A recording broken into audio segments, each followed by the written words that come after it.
Hi, welcome to the session of Software Fundamentals. Today we are going to discuss about SDLC life cycle.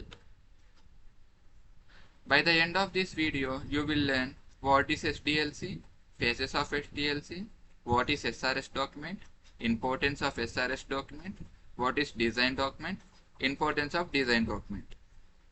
Now, what is SDLC? SDLC stands for Software Development Lifecycle, which is a structured framework used to develop high-quality software through a series of well-defined phases. Here, the objectives of the SDLC is to deliver a quality software, reduce the project risk, meet customer requirements, and control the cost and time by improving the productivity of the software. Here, the phases of SDLC.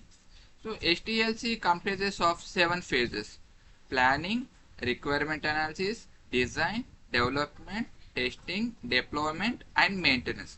All these phases are step-by-step process, which means after moving on to the one phase, then we will move to the another phase. Now, planning phase. Planning phase defines the project goal, scope, budget, resources, timelines, and this ensure successful software development.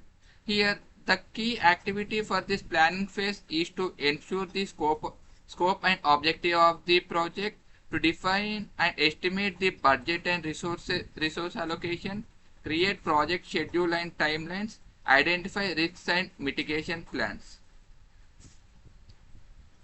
Requirement analysis phase. In this phase, this phase is mainly focuses on understanding and documenting the what the customer needs from the software. So by the end of this requirement analysis phase, the SRS document will get created. So key activities of this requirement analysis phase is gathering the requirements from the stakeholders and the users, analyzing the requirements, prioritizing the requirements that user and stakeholders have, validate the requirements, and document all these requirements. So SRS document. SRS stands for Software Requirement Specification, which is a detailed document that describes what the software should do. So SRS document consists of what the user requires, what functional requirements are, non-functional requirements, user role, and constraints. Here, functional requirements is like what the user required. For example, login option. So in non-functional requirement, which defines, for example, how many number of people should log into a particular software. So it is a non-functional requirement. User role. User role in the sense like what the user role is, like whether he is an admin or user or client, like it which defines the role of the user. Constraints is nothing but like whether the software has to reliable and portable or not, like whether the software has to work in multiple devices like Windows, Mac, and Linux. Who uses SRS? Like SRS document was created by Business Analytics. It was reviewed by the clients, understand that features by the developers, and that SRS document content is used by the testers to create the test cases, and the estimate efforts is done by the project manager.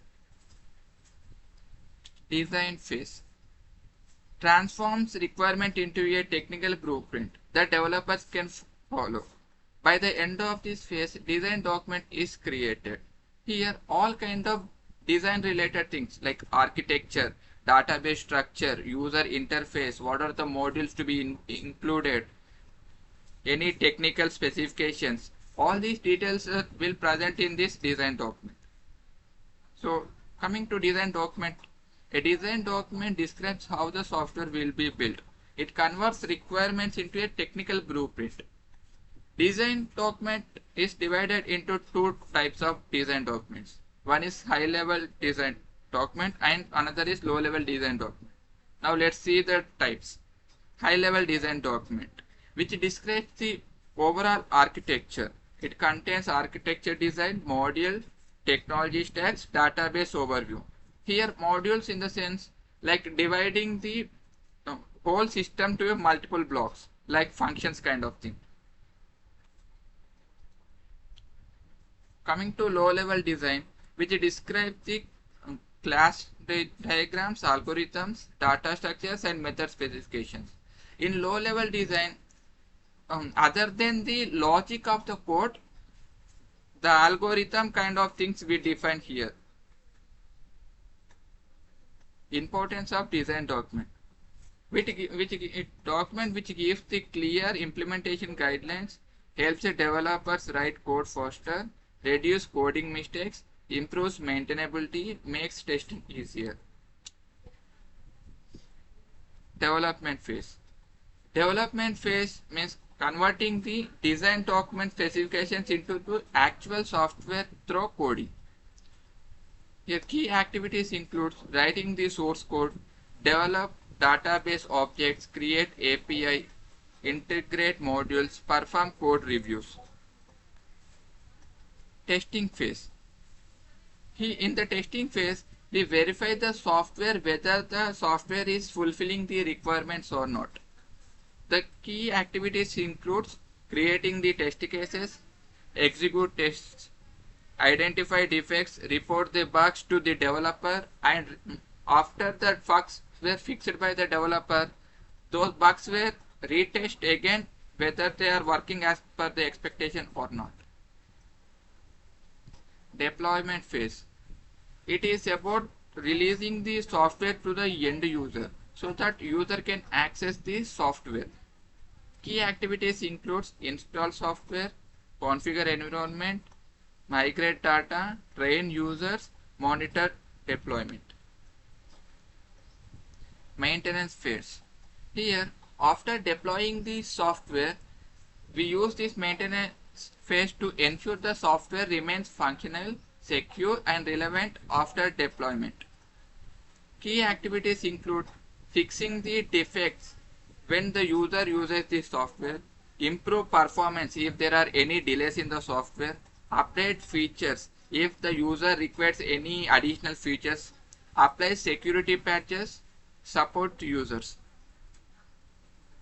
What we learned today? SDLC, phases of SDLC, SRS document, importance of SRS document, design document, importance of design document. Thanks for watching. For any queries, please comment below.